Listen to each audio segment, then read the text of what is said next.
श्रीराम समर्थ. समाधान भगवंताशिवाय कुठेही नाही. खरोखर जे आपल्या बुद्धीला पटते आणि अनुभवाला येते ते सत्य आहे असे धरून चालायला हरकत नाही. मग त्याच्या आड कोणीही येत असेल तरी त्याची पर्वा करू नये.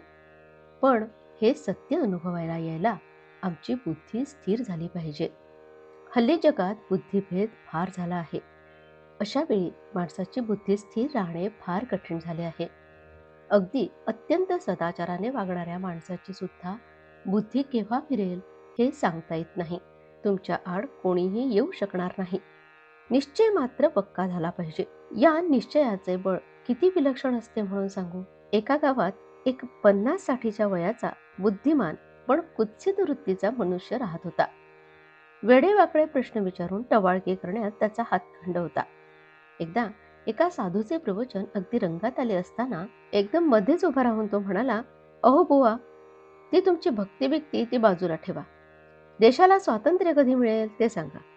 त्यावर साधू शांतपणे बोलला, "ते मी सांगतो, पण आता तुमचे उतार वय झाले. काळ केव्हा झडप घालील याचा नेम नाही. तर आता मला सांगा की प्रपंचाची उपाधी, देहाची व्याधी आणि मृत्यूची मगरमिठी यातून स्वातंत्र्य मिळवायचा काही विचार, प्रयत्न तुम्ही केला आहे का?" हा मार्मिक प्रतिप्रश्न ऐकून टवाळखोर चूप बसला.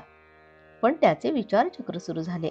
दुसऱ्या दिवशी तो त्या साधूला भेटून म्हणाला, "आजपर्यंत मी स्वतःचा विचार केलाच नाही. पण आता मी काय करू ते मला सांगा."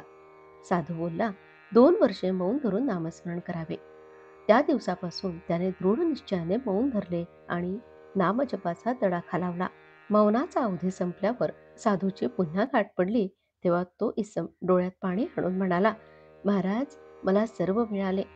मला नामाने जे समाधान मिळाले त्यापुढे इतर सर्व गोष्टी रद्द आहेत." निश्चयपूर्वक नामस्मरणाचे असे विलक्षण सामर्थ्य आहे. आजचे बोधवचन. नामे ठेवावे चित्त, तेच मानावे सत्य. हा निश्चय ठेवा मनात, मन होईल निभ्रांत. जानकी जीवन स्मरण, जय जय राम. श्रीराम समर्थ.